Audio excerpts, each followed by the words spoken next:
He said, Dylan, he said, I'm here. Don't worry, I'll help add productivity comments. I appreciate you, Dylan. I appreciate you, Dylan. But that is a good question. Have you ever stopped to think about how a thermostat works?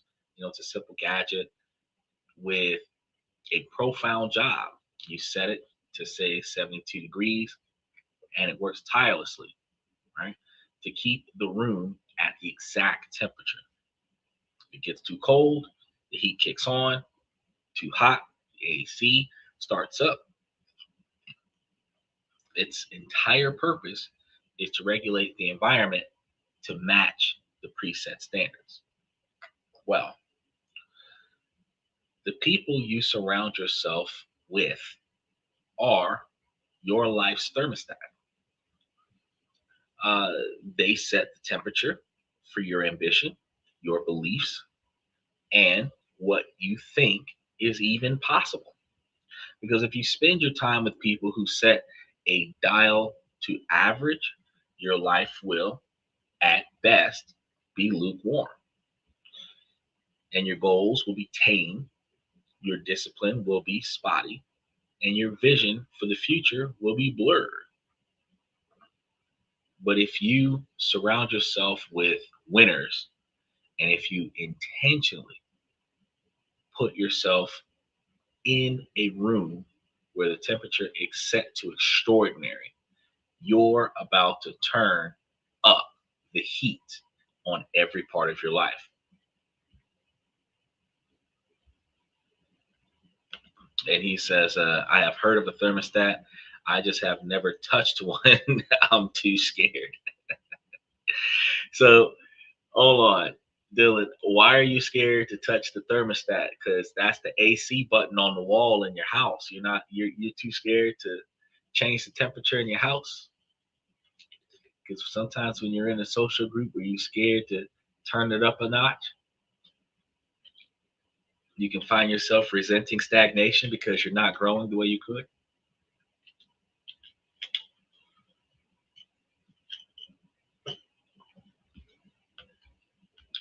Well, this isn't a nice motivational idea. I mean, it sounds nice and it feels motivational, but this is a powerful principle of human psychology. And today, we're not just going to talk about it, we're going to break it down, understand how it works, and give you a practical guide to rebuilding your life's thermostat from the ground up. Now, there's a famous line from speaker Jim Rohn that you've probably heard. You are the average of the 5 people you spend the most time with. And I've said that on the show quite a few times. And for decades, this idea has been a cornerstone of personal development. It's simple, it's memorable, and it just feels true.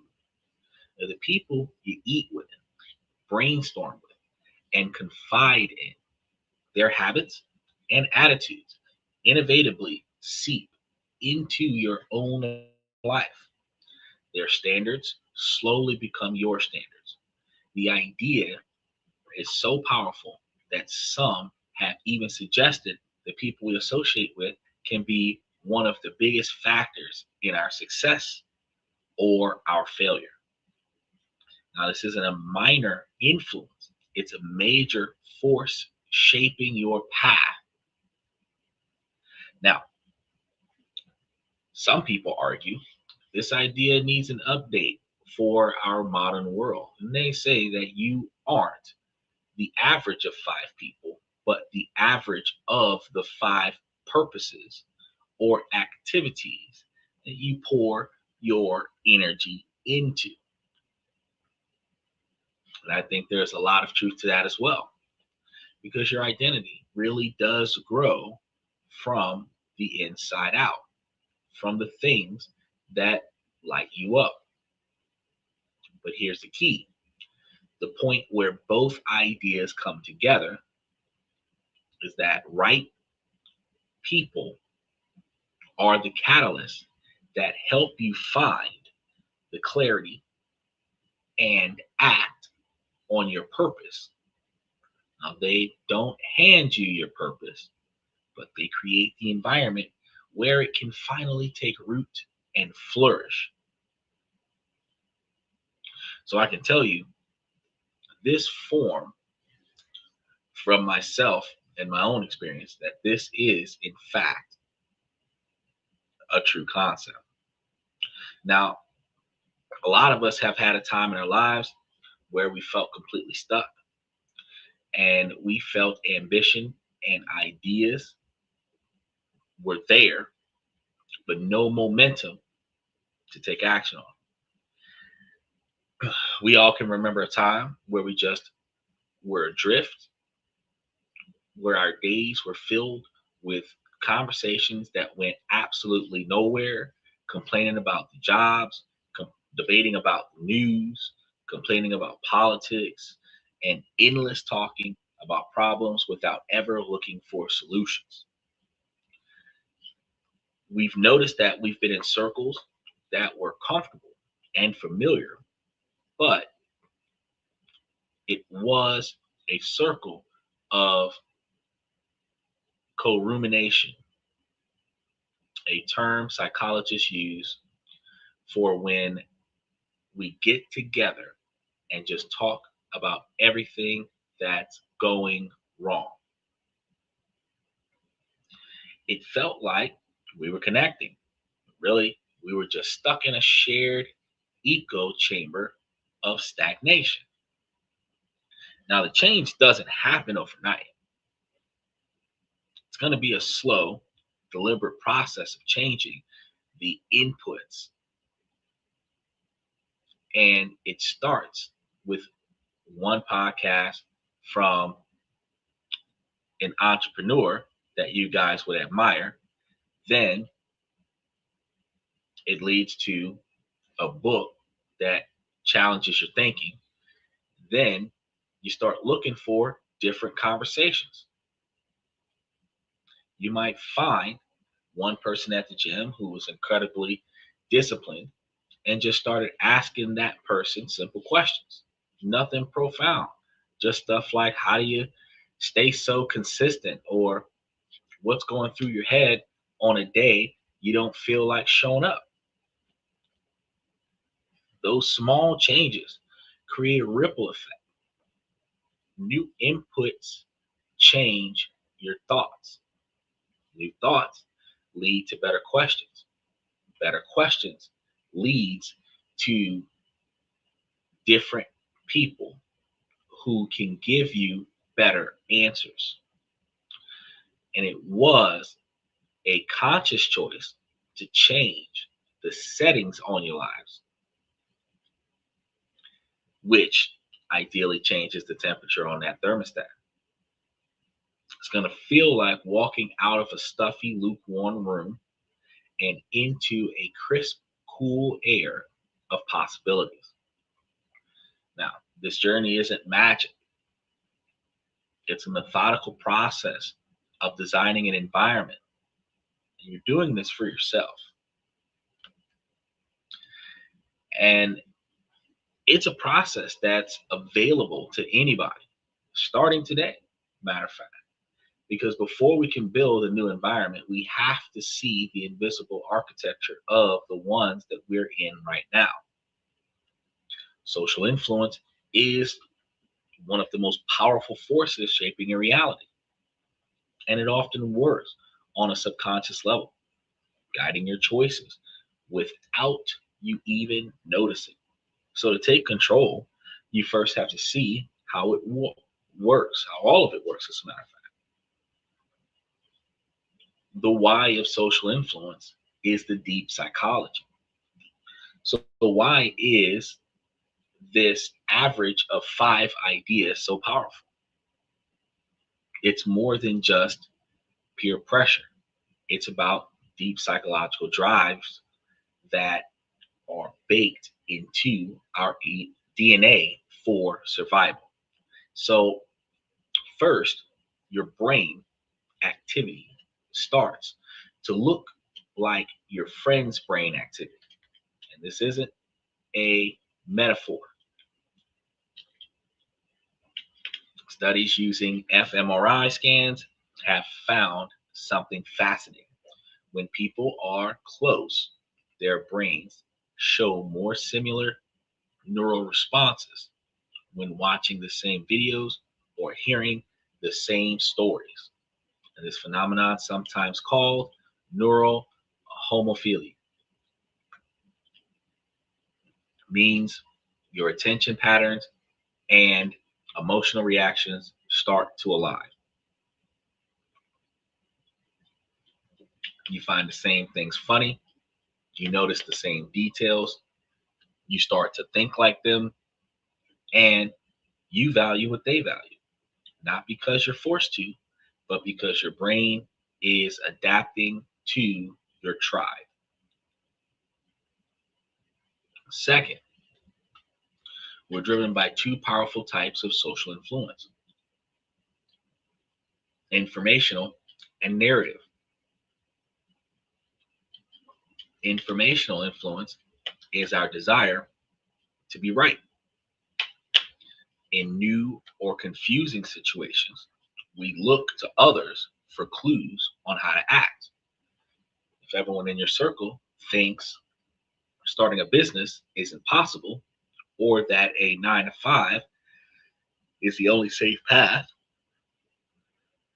you'll likely accept their map of the world as your own map of the world. Normative influence, on the other hand, is our deep need to be liked. We conform to group norms to fit in and avoid rejection. And it's why you might laugh at a bad joke or agree with an opinion that you secretly disagree with. And this drive is strong, so strong that it can make us act against our own best interests just to feel like we belong. So if the norm in your group is to sleep in, skip the gym, and spend money you don't have, bucking that trend comes with a social cost. It's often just easier to go with the flow, even if that flow is pulling you in the wrong direction. The third, behaviors and emotions are socially linked.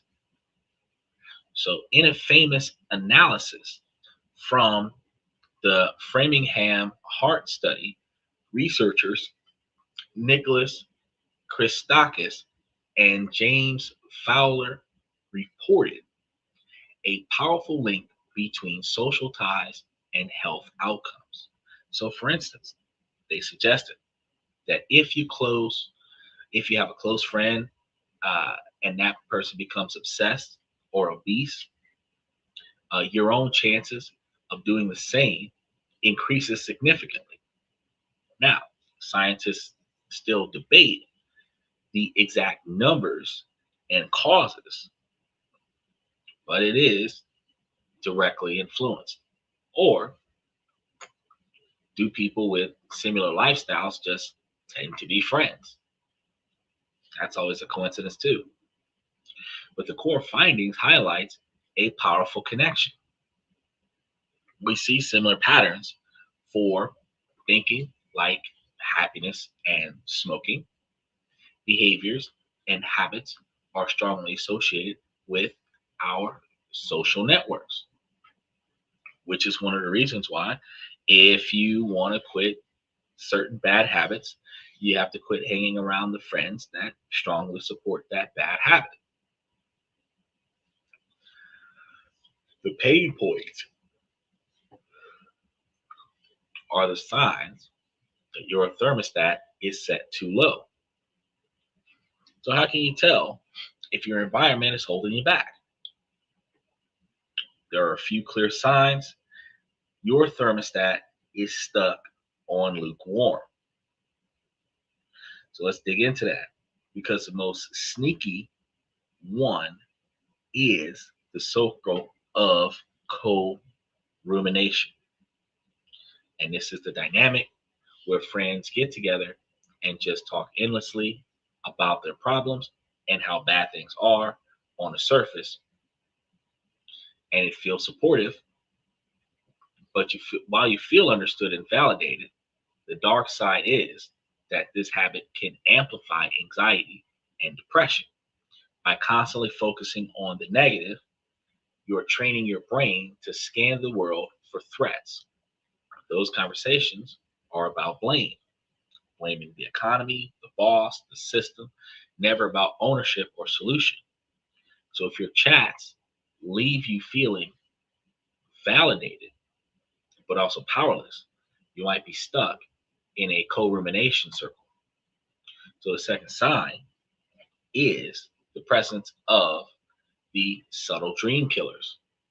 These aren't obvious enemies, they're often friends or family who, maybe without even realizing it, don't want you to change too much. They're afraid that if you grow, you'll leave them behind. And they're essentially right. So they'll sabotage. And it is really rare that their sabotage is direct, but it comes as a backhanded compliment, as a sarcastic joke, or friendly advice designed to make you doubt yourself. You say you're starting new work plans or working out, and they're going to say, "Oh, you're trying that again." You share a business idea, and they list all the reasons it could fail, framing it as just looking out for you. They tether you to your past and your past self, making you feel guilty for wanting more than what you had. The third and maybe most critical sign is an environment that fosters a fixed mindset, because Stanford psychologist Carl Dweck's research on mindset is groundbreaking. She highlights that people's belief about their abilities can lean in one of two directions. Those with a more fixed mindset believe their talents are innate traits. You're either good at something or you're not. Because of this, they tend to avoid challenges and give up easily.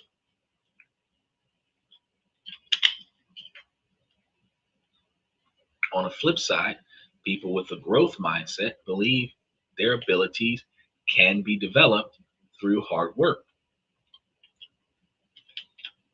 They see challenges as a chance to grow and find inspiration in the success of others. So your social circle is a huge factor in which mindset you adopt. If your friends blame genetics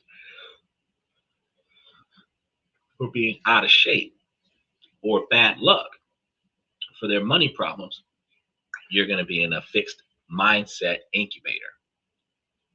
They'll teach you that effort is a sign of weakness. After all, if you were a natural, it would come easy to you. If you find yourself using this language of limitation, it's a huge red flag that your environment is programming you for mediocrity. So if your environment is silently shaping your habits, thoughts, and uh, completely conforming, how do you grab the blueprints and redesign that lifestyle? How do you build a world that doesn't just allow for success, but actively encourages it? Now, this isn't about ditching your old life, it's about becoming a deliberate architect of the future for your life. Now, First, and we have to really think about this first, let's bust a myth. When I say surround yourself with winners, the image that pops into your head might be someone with a lot of money or fame of some kind. That's a shallow definition. I'm not saying surround yourself with rich people. Well, that would be nice. That's not how you improve who you are. For our purposes, a winner isn't defined by what they have on the outside. They're defined by their internal operation system. And this is true because Michael talked to us about it. Special shout out to Michael. He talked about us yesterday when he mentioned that after a few generations of being self-entitled, because you have inheritance, you have allowances, you don't put in as much effort to thrive and succeed. And that does make sense. So it's not necessarily a winner as somebody who is wealthy. It could be a winner as somebody who is driven for success in spite of their wealth, where they want to get more successful. He said, by getting rid of all the noise, the no sayers, surrounding yourself with knowledgeable people. That's true. Because you got to surround yourself with people who know some stuff. You can't just, grab like 5 new people and say, hey, I got a new circle. Because your circle might not be any better than your last circle, especially if you don't know what you're picking. But a winner is anyone who is committed to growth, expansion. They have a growth mindset. Believing their potential is something to be developed, not a fixed limit. A winner is someone who takes ownership when things go wrong. Their first question isn't whose fault is it, but what can I do about it? They have what Angela Duckworth calls grit, that mix of passion and perseverance towards long-term goals. Now, a winner values consistency over intensity. So they know success isn't built in a few heroic moments, but through small, disciplined habits, day after day after day. Finally, a winner operates with integrity. They build others up because they know a rising tide lifts all boats. Not too many people think about that. So, by this definition, a winner could be the single mom at your gym who never misses a workout, a coworker who's always learning a new skill, or a friend who consistently chooses optimism over complaining. Once you redefine what winners look like as someone on an upward path, you'll start seeing them everywhere. Your environment isn't just one thing, it's a series of circles, and each with a different level of influence. To re engineer your life, you need a plan for all three. This is your average of 5 theory. And these are the people you have direct, meaningful contact with. And the goal here isn't to ghost your old friends because, your old friends are your friends. Nevertheless, to be intentional about who gets your most valuable asset, which is your time and your attention. So look for 1 or 2 people in your life right now, at work, in your community, at the gym, who fit that true definition of a winner. And your mission is going to be to increase how often you interact with people on an upswing, then uh, you're going to be able to spend a little less time with the people that are not on a positive upswing. But don't just be a taker in these situations. Start small. Ask for their opinion on a book that they mentioned. Ask them about their process. A great question is, I really admire how you handle X and what your thought process behind it is. You know, and this is going to show that you value their wisdom, not that you just want something from them. Now, the goal is to observe their mindset through conversations about growth and ideas, not gossip and complaints. Michael says you catch more bees with honey than with vinegar. Well, that's a good metaphor, but the idea is that if you're trying to better yourself, you're not necessarily trying to find more honey. You're actually trying to find more people that will talk you into a more successful operation. You say, look for mentors in your life. Yeah, that's exactly what we're talking about. We're talking about the people who will qualify as a mentor for your day-to-day operations, because we typically only think about finding a mentor exclusively in your career choice or in your educational path. We don't think about finding mentors for different areas of our lives that could use some improvement. My mentors are Einstein, Dave Ramsey, and Warren Buffett. Well, those are some good mentors, but if you could find 5 living people near you, you can have some mentors, and you can use the catalyst from Einstein, Dave Ramsey, and Warren Buffett, and see if you can find people that are closer to that type of mindset. But as I've stated before, as you're adding new friends to your network, you're going to ask yourself, what about your old friends? And the truth is that the fear of leaving friends behind is what stops most people from expanding and improving their network. But here's a better way to think about it. It's about addition, not just subtraction. You don't have to send out a press release announcing that you're cutting people off out of your life. You just start allocating your time different.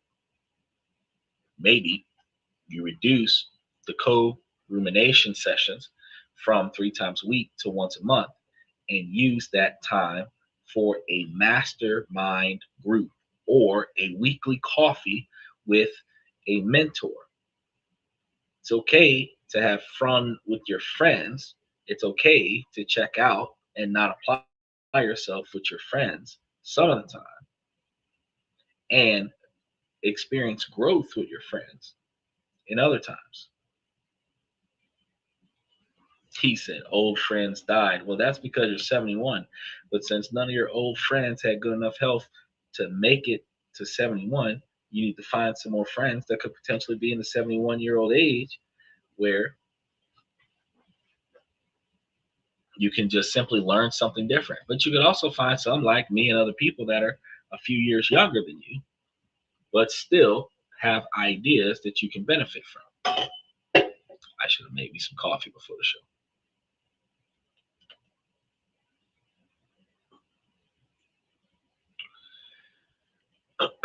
So while it's okay to have friends, you just have to be the one who decides how much influence each friend group has on your life. Look at it. He said you need a nap. You not lying. I was grinding, burning the candle at both ends. I was catching up on a lot of stuff this week. Took me a decent nap right before the show. Got up and started processing things and start the show on time today. But I am in fact exhausted. But my dedication to this podcast is that no matter how bad I feel, I am always going to show up for work. So I'm going to put it in. And uh, the days where I'm rested and nothing's going on, and you can see even through the prescription glasses a different feeling than what you see when I'm battling sleep while I'm trying to do this podcast. But my dedication to repetitively providing live new information on a daily basis, you get to experience that genuine burnout from doing all of the research that I need to do in order to present to you guys a fully informed channel. Dylan says, my mentors are Halle Berry, Lucy Liu, and Pamela Anderson. Well, I mean, I got to hand it to you. It could have been like, you know, uh, Skin Diamond, Mini Stallion. It could have been. You could have had some really interesting mentors, man. uh, but you got some pretty good, because I think Halle Berry is a good one, but I would have probably put like Jennifer Lopez in there, or I can't remember the girl from Tomb Raider, not Tomb Raider, Resident Evil, because she would have been a good mentor as well. Is that your hairline is recessing if you don't stop pawing it? Well, I am pawing it so that I can wake myself up. You do realize, okay, so here's an interesting thing. Um, uh, their scalp is actually one of the most sensitive parts of your body outside of other areas of your body. And simply running your fingers through your hair stimulates the brain, which increases blood flow. And the increase of blood flow actually accelerates the heart rate, which accelerates the production of ATP, which wakes you up. So, without having a cup of coffee sitting here, pawing at the head stimulates the circulation and essentially increases blood flow just enough to keep me awake during the podcast. He said Dylan got good taste. He does. He's a smart man. He's got some good investment opportunities too. He says she's a motivational speaker. Yeah, she tells you what you need to hear to get stuff done. I don't know if it's the right stuff though. Now, today you aren't limited to people in your physical world. You can be mentored by the greatest minds in history, which is why when Michael came up with that list, I was like, yeah, that's fantastic. And this is your extended circle. And you build it by being intentional about the information that you consume, the books you read, the podcasts you listen to, and the interviews that you watch. Most people consume content passively. So you need to become an active student. When you read a biography, don't just follow the story. Analyze the person's decisions. How did they handle adversity? What habits did they build? When you listen to an interview with someone you admire, you have to have a notebook ready. Don't just listen for fun, listen for frameworks. What are their rules of life? Their morning routines. You can borrow the mindset of a Navy SEAL, a brilliant entrepreneur, or a stoic philosopher, all from your own home. I mean, a lot of us take that military mindset of no man gets left behind, right? The team effort, you know, the Three Musketeers saying, all for one and one for all, the team setup. But there are other ways where we can curate what we learn from our society and what we learn from the people in our society that gives us the opportunity to be just a little bit better than what we were. That old saying, look before you leap. Observe your environment first before taking action. But this is going to curate a stream of positive disciplined thinking that creates a mental fortress that protects you from negativity. The most important conversations you have are the ones in your own head. Now, this is where you apply what you've learned from your other two circles. It starts with creating what's known as the winner's effect. Research, particularly in animal studies, has shown that winning a competition can trigger biological changes that increases confidence and the likelihood of winning the next one.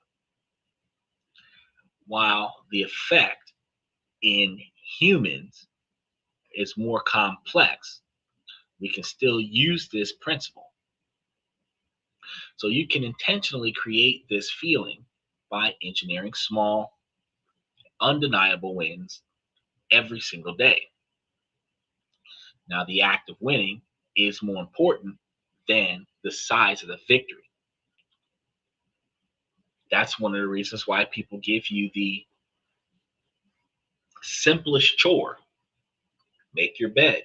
That's a win. Choose water over soda. That's a win. Do one push up or do one extra push up out of your set of push ups. That's a win. Each one is a small signal to your brain that you're someone who follows through. The second part is becoming a learner giver. A learner giver. The fast way to real learn when you're trying to learn about something is to teach it to someone else. And I tell my students that all the time. The best way to know that you know it is the practice of teaching it to someone who knows far less about it than you do. So when you learn a new idea about saving money, you share it with a friend. I do research every day, and when I learn something new, I share it with all of you. When you discover new productivity hacks, show a coworker. This act of giving reinforces the knowledge in your own mind and shifts your identity from a passive consumer to an active leader. Now, the grad tutorial is going to be a tiny daily habit for a total life upgrade. And theoretical observations is that this is nice, but action is what changes things, not just the thought process or organizing everything into a playbook. So let's get the principle and practical ways that we're going to do this, because we're going to install 4 tiny habits, one in each key area of life, that will power your transformation. Now, these aren't simple actions that done consistently will compound into huge results. So you want to do these on a regular basis because you will see those bigger results as time goes on. The goal here isn't to get rich overnight. It's never is. While that's what we would prefer, I mean, we wouldn't be able to handle that capabilities with an overnight massive direct deposit of millions, if not billions of dollars. But this is going to shift your identity. It's going to shift your identity from someone who's stressed about money to someone who is calm and in control. So the first habit we're going to have is a 10-minute weekly money check-in. The rationale here is to finally address financial anxiety, that your anxiety will be highly involved in that uncertainty.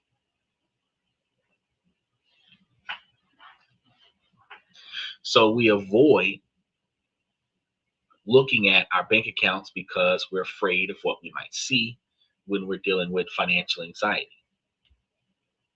The habit is like exposure therapy for your wallet, but it builds your belief in your ability to manage your money through small and consistent actions.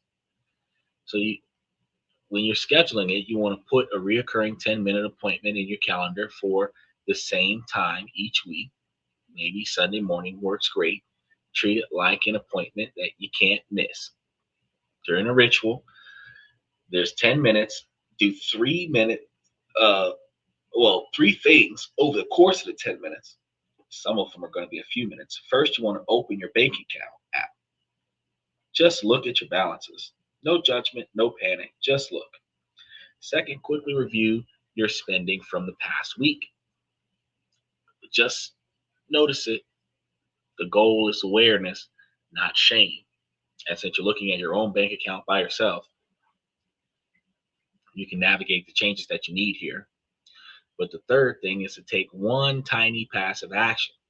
And this is most important. Transfer $5 to your savings, pay $1 to a credit card bill. The amount is irrelevant. The act itself sends a powerful signal to your brain that I'm in control of my finances. Doing this for just 4 weeks will do more for your financial confidence than reading a dozen books on wealth.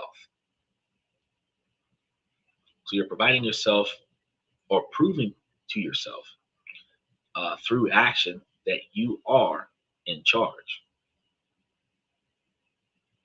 So if you're finding this breakdown valuable, do me a small favor and hit that like button, mash those reaction buttons, because it's a tiny click for you, but it tells the YouTube algorithm that this is the kind of content that helps people build better lives.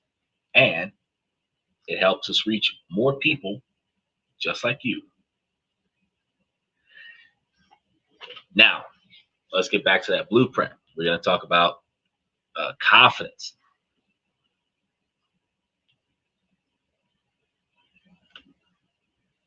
Oh, I missed that. He said the saying, no man gets left behind. I got caught up in the train of thought. Look, I came prepared. I got an extra bottle of water here.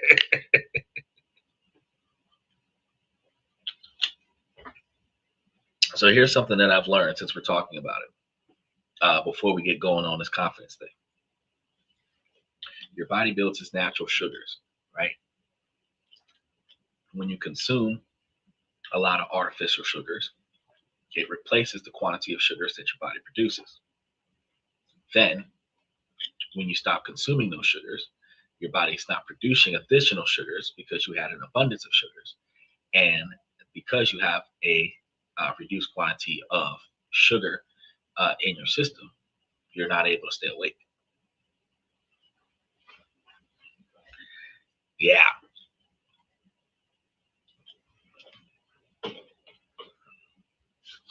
So by forcing the body to produce more sugars by not getting a second cup of coffee, the body switches from reserves to active. That's going to be crazy. Now, let's get back to our main topic. Confidence. Confidence isn't something that you're born with. We all understand that. We all know that. It's a skill that you build on. It's a reputation that you have with yourself, more so than the reputation that you have with your friends. And this habit is designed to build the reputation one day at a time. So the habit is going to be a daily identity act. The rationale is going to be the best way to change who you are to what you want to do. So James Clears calls these identity-based habits. And instead of trying to be a disciplined person, you just take the actions a disciplined person would, and each action is a vote for the person you'll want to be.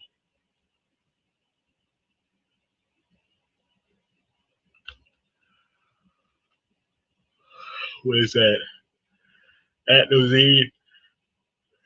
phosphate ATP for your cells to function. Look at that, Nat. Michael on that biology track. You're one step away from putting a chemical compound up there. But that's one of the reasons why we take naps and we have crashes throughout the day. I thought I had something left at the bottom of the cup.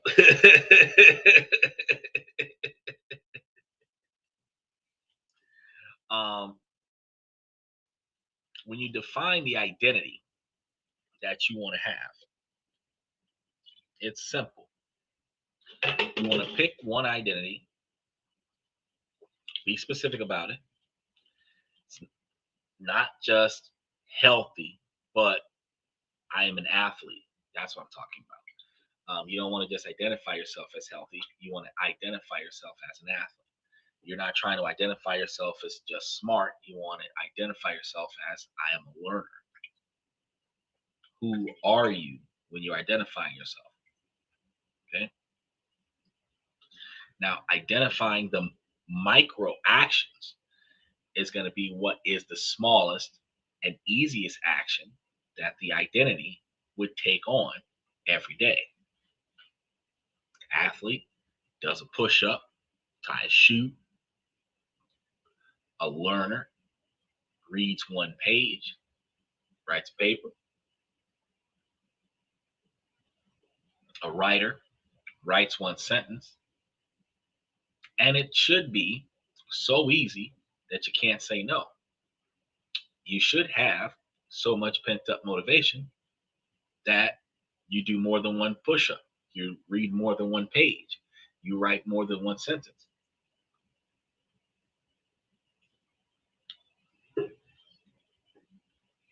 You want to execute, and then you want to log what you've done.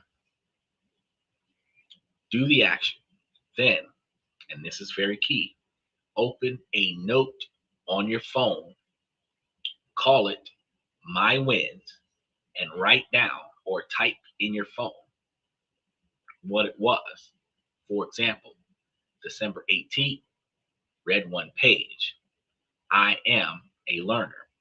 This log becomes a visible record of your new identity. When you feel doubt, you can look at the proof that you are, in fact, becoming that person. In a fast-changing world, the biggest career risk is standing still. And this habit builds a system for continuous learning. Now, the habit here is going to be daily skill input and output logging. The rationale is that this habit is about deliberate practice. It's not enough to just do your job. You need to focus on your effort. And this separates learning input from applying output, which builds the grit needed for the mastery. He said, read a book weekly. Well, yeah, that's true. Now, when you're defining your skill here, you want to pick one skill that would have major positive impact on your career, like public speaking, coding, or sales. And you want to schedule your input. Dedicate just 15 minutes a day to input. Read an article, watch a tutorial, or listen to a podcast about your skills, such as this one. This is your non-negotiable expectations for behavior and your time to learn. Then you want to track your output. This is where you measure your attempts, not your results. So if your skill sells anything, merchandise, if you're in just real estate sales, track the number of cold calls that you make, not the deals that you closed. Because if it's writing or track words written, not articles published, is what you're trying to focus on. So you're going to log this number every day. And this detaches your self-worth from an immediate outcome and rewards the process, which is what guarantees results in the long term.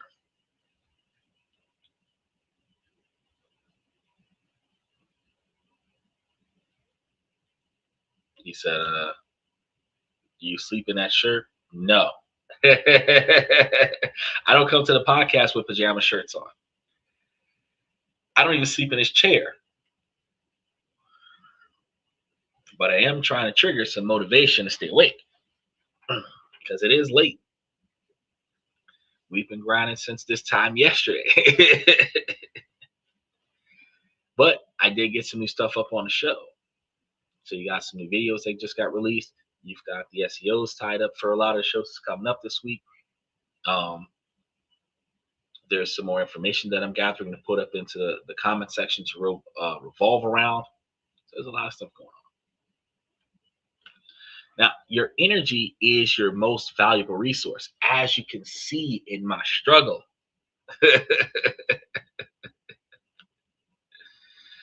You got to feed the algorithm. Definitely. Mash those reaction buttons. That feeds the algorithm very much in real time. Now, relationships can either fill you up or drain you dry. Now, winners are masters of energy management, and that starts with strong boundaries. So the habit here is going to anchor rituals and calm boundaries. The rationale here is that this habit has two parts. The anchor ritual, which ensures that you connect with positive influencers, and the calm boundaries, which practice teaching you to protect your energy. So saying no isn't selfish. It's just what allows you to say yes to what truly matters to you. He says, what do gifts do for you? On the app, they have alternative ways to donate to the show, and gifts are like a few pennies at a time, where YouTube takes half of them, and it allows for the ability to donate to the channel and show support. So you have the gifts, you have the special likes, special comments, and the just donate to the channel buttons. But the GIF um, button on a YouTube channel is specifically to allow you to buy things that show up on the screen while you're watching the show, and the points related to that are going to be put onto my account. Then once it reaches a certain quantity of capital, then it gets released to me, and then I get to utilize it to pay for the channel. So it's just another output to donate smaller amounts, because each GIF is worth a few points, not whole dollar amounts, and that gives you the ability to show a little bit of support with less money. We're almost there, though. We're almost there. So I ran the marathon this week, and I'm on the back end of it.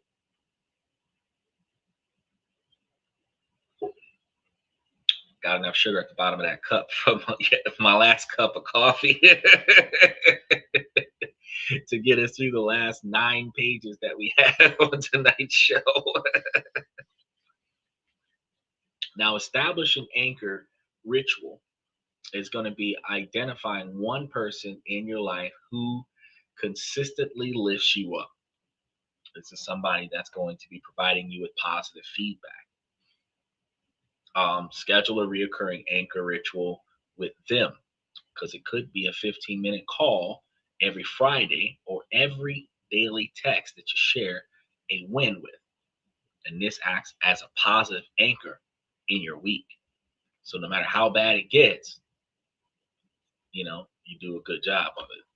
He says, where's the money come from for the gifts? Okay, so you, the person, to do the gifts in the show, will be taking money off of your credit card and putting it onto YouTube. And then it'll give you the little diamond things that you're going to be utilizing to go and buy the gifts. And for every donation that comes to the channel, YouTube's going to take a little over half of it. So if you wanted to give me 10, you'd have to give YouTube 20. That's kind of how that works. But if you wanted to do one of those like 100 points, that might be $1. And they're going to take 50 cents of it. That's kind of how that works. That's not the exact value ratios, but that's kind of how it works.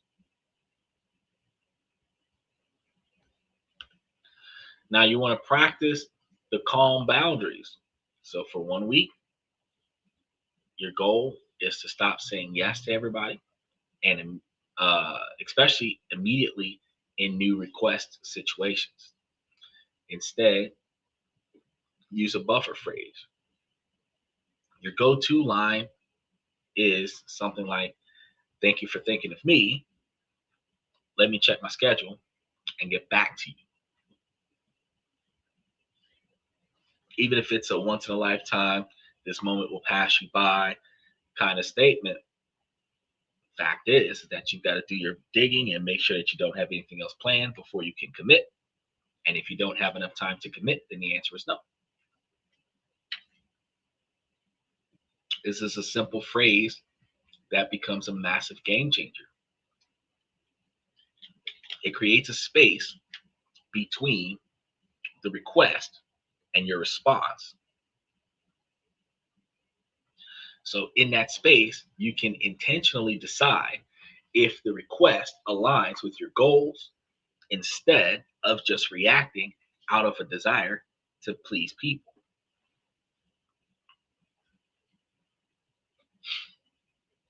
So we started with a simple idea of the thermostat. For most of our lives, we let that thermostat be set by default, by our upbringing, our colleagues, and the unspoken rules of our social circles. We live in a climate of good enough or someday mentality, never realizing we hold the power to change the temperature. So today, you have gotten blueprints for the change. You now understand the deep psychological forces at play and the warnings and the signs of a low temperature environment.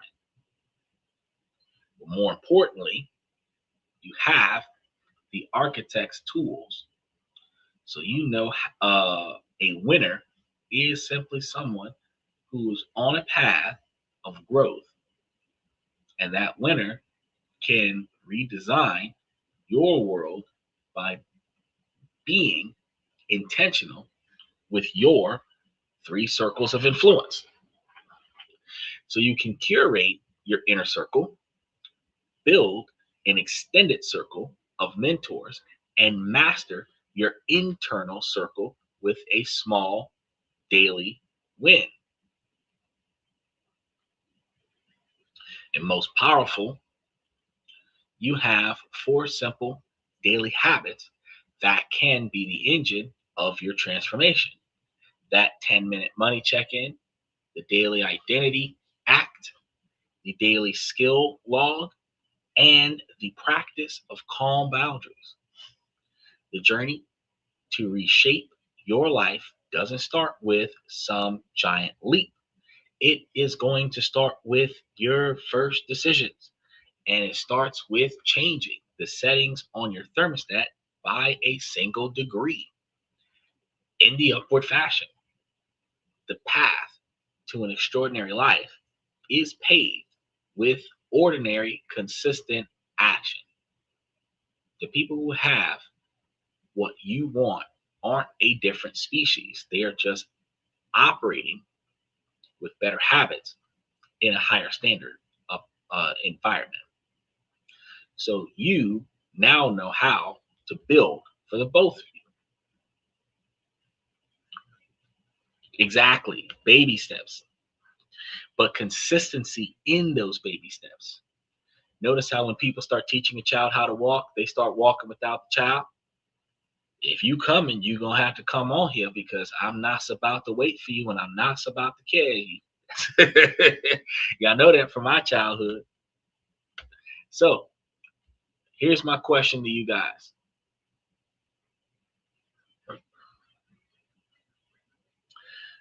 And I'd love for you guys to make sure that you add the response into the comment section when you guys have time. What is one tiny habit that you are going to commit to for the next 30 days? Is it going to be a money check-in, a daily identity act? Just let me know in the comment section below because I want to see your comments and watch you guys start building your own upgraded reality.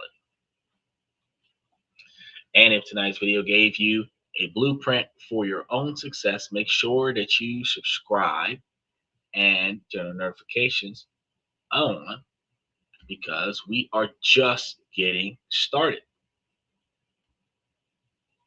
in the overall ideal of these questions and topics. So it is extremely important to change the way you look at things in life.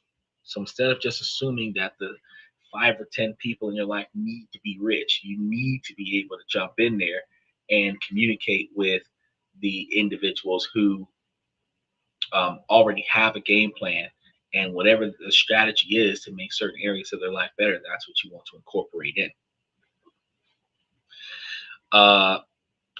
He said, I learned this early on when I was younger. I used to hang out with friends who smoked weed and did drugs. Eventually, this led to doing some bad things, and I got out, and now I'm okay with a very few friends. Well, the thing is that we're told that our friends are bad influences on us, and they are going to interfere with our ability to be successful, but they're not going to tell us why, right? It's not about you actually being unanimously influenced to hit somebody in the head with a baseball bat. It's about you standing there while you watch somebody else do it. And then you get in trouble because you were involved in it. The thing is that our parents wasn't telling us why finding better friends was important to us because we're still kids. Now it's adult. Now we see what's going on. Now we have more value.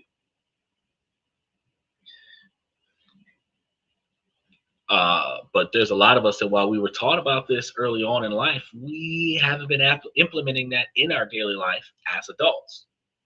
And that's really strange. But you're right, because Crock It Up mentions how he had to stop affiliating with those friends in order to not experience their negative behavior. That's a perfect example of a network area directly influencing passively your ability to succeed. So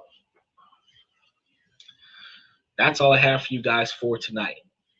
Tonight was a little bit of a short night, but it gives me a lot of bit of a time to give me a lot of bit more rest because I'm going to be setting up the next couple of weeks for you. And Crock It Up, I'm going to be getting some more information related to your real estate discussion because I know that you got a lot of questions that you're preserving for the upcoming business and finance conversation.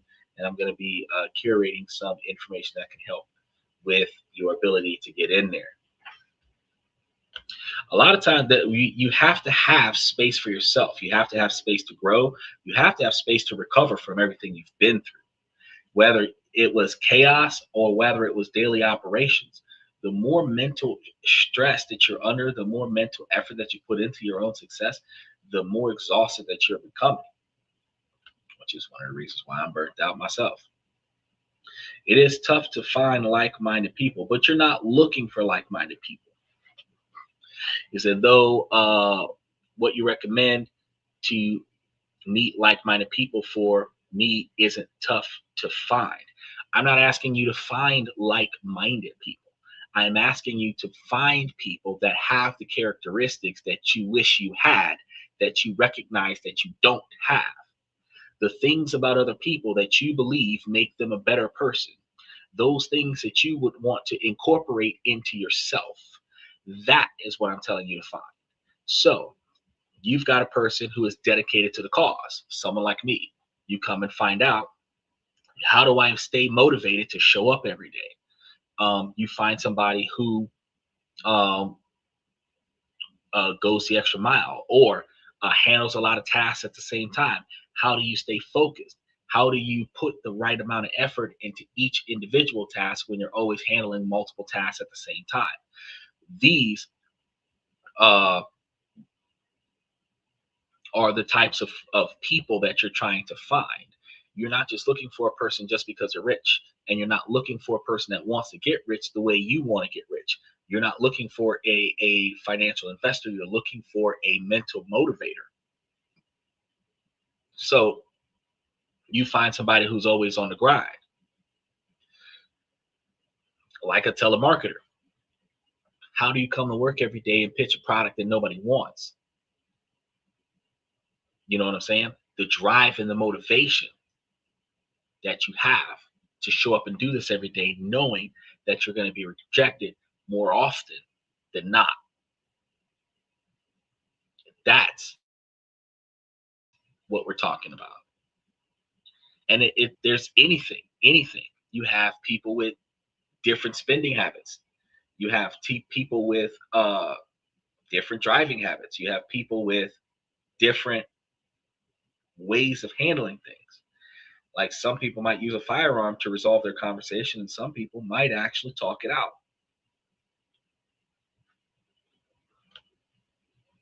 You learn from people who make bad choices as to why you shouldn't make those choices, but very few people teach you to go find people who make the right choices, the socially acceptable choices, and hang out around them.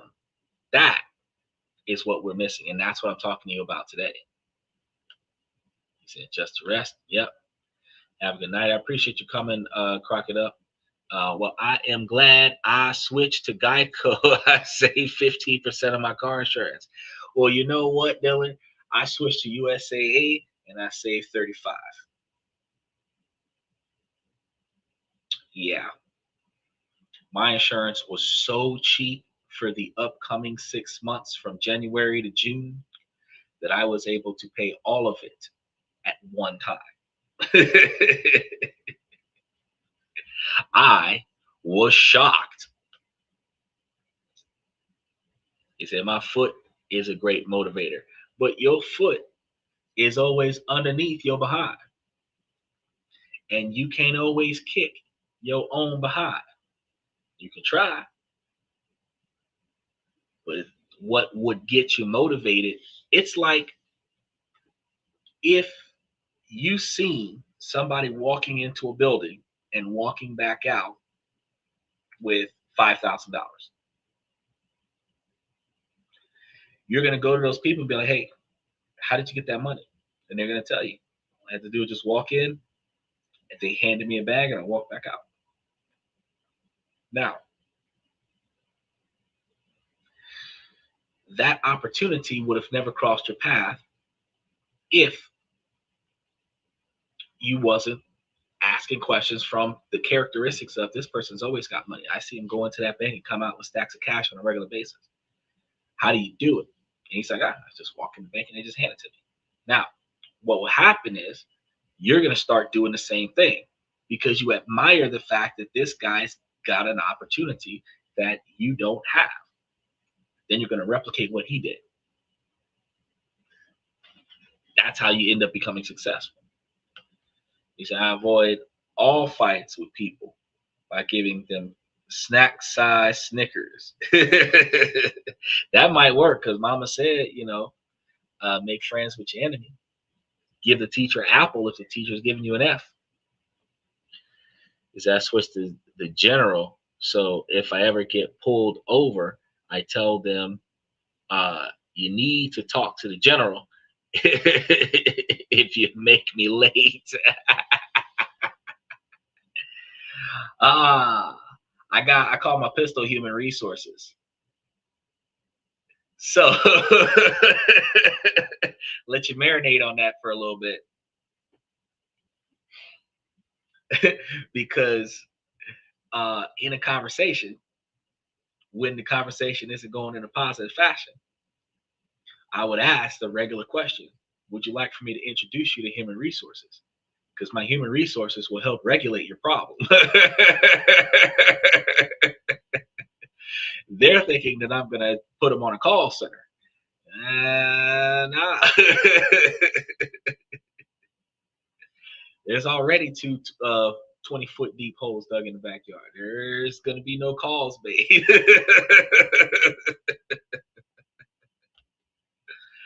All right. Now, I appreciate catching up for giving us a little bit more insight that I could chime in on. Special shout out to Dylan. Wise words from Mike.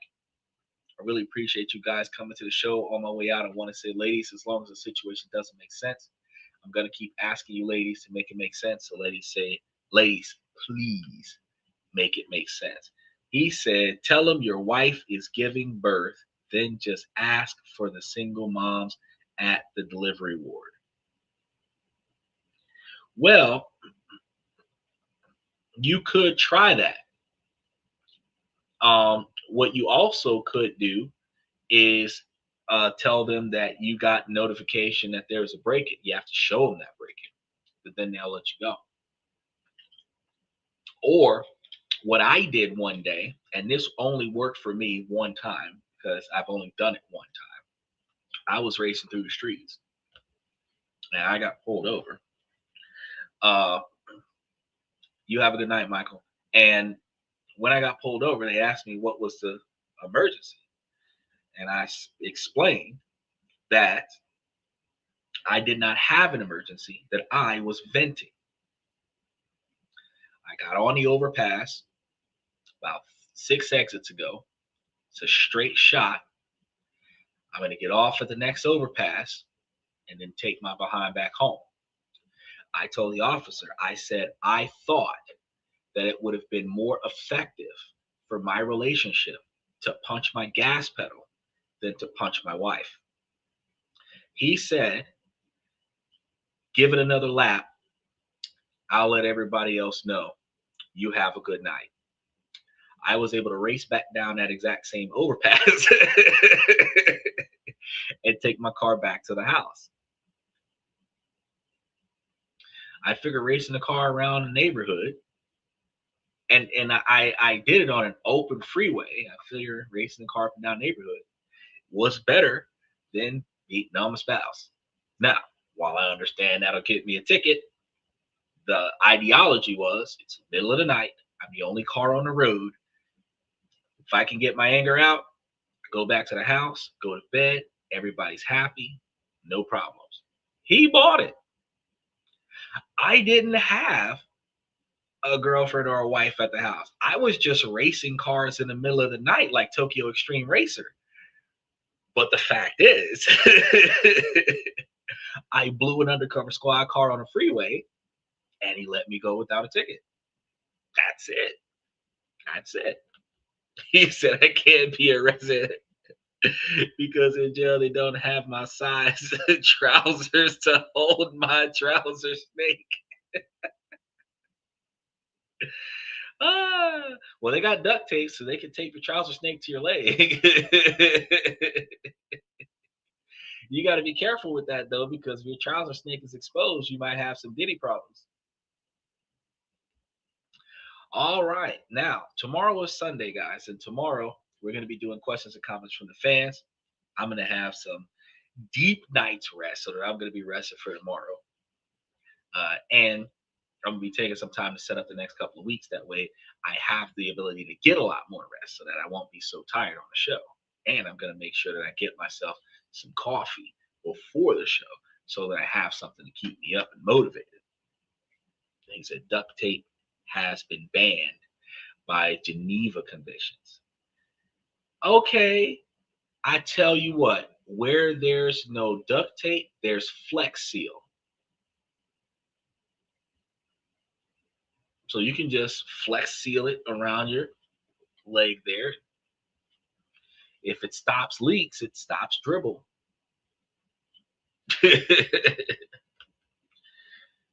I heard 50 Cent expose Diddy on Netflix. There is a Sean Diddy Combs series on Netflix. I don't even want to click on it and see the expose.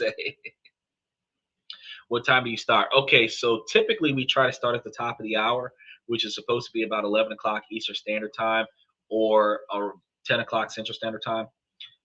But sometimes I'm a few minutes late, so sometimes it's like 11:15 Eastern Standard Time or 10:15 Central Standard Time. Uh, but if I start on time, anywhere between like 10 and 10:05 Central Time is when the show starts.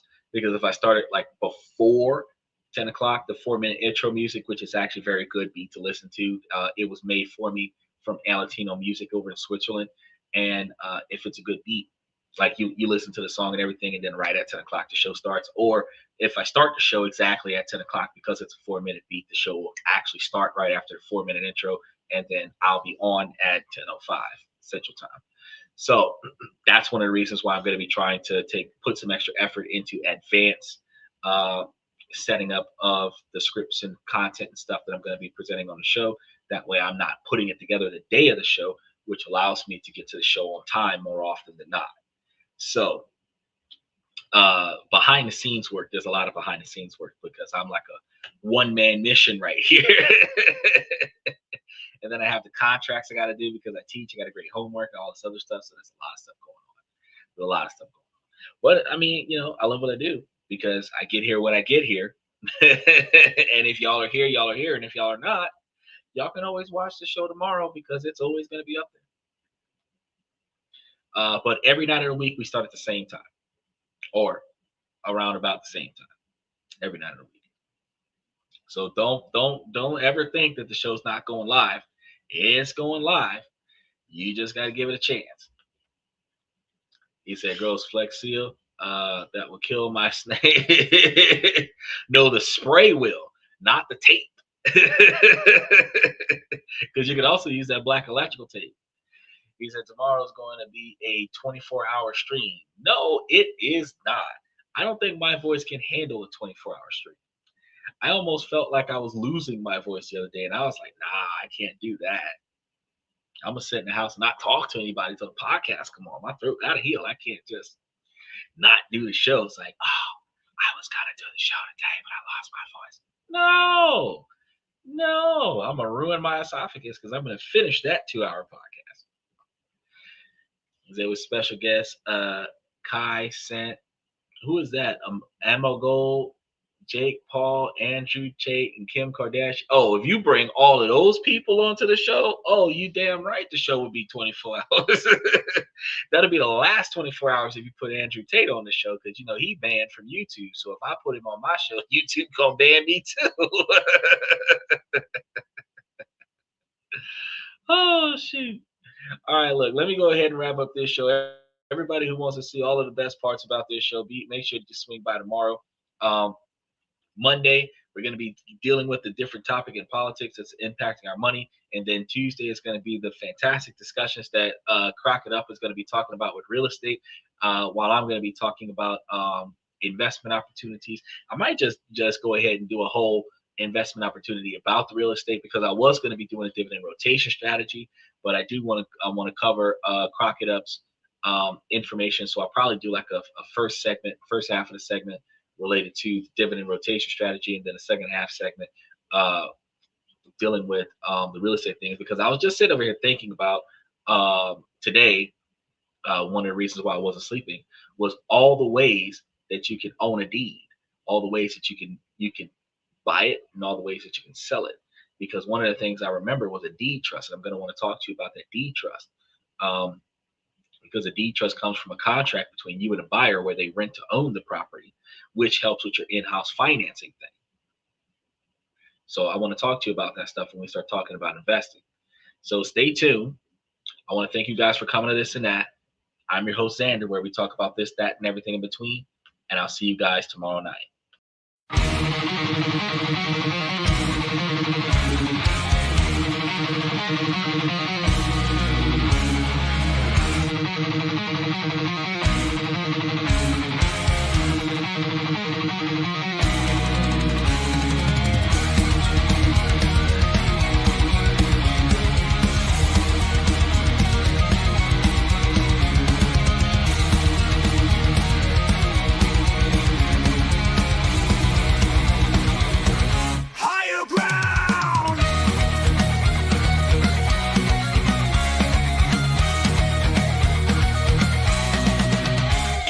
Chase validation, now I validate myself.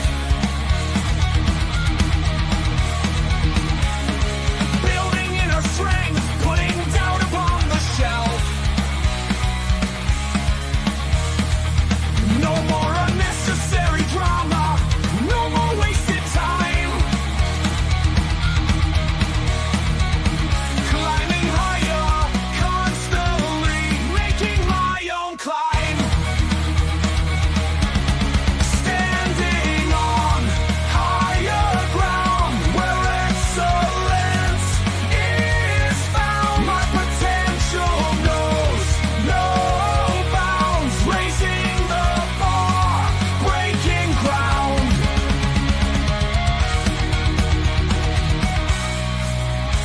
My network is my net worth. Choose your company wise. Surround yourself with eagles, not with sheep in disguise. Every interaction is a reflection of my brand. Quality over quantity, that's my personal command.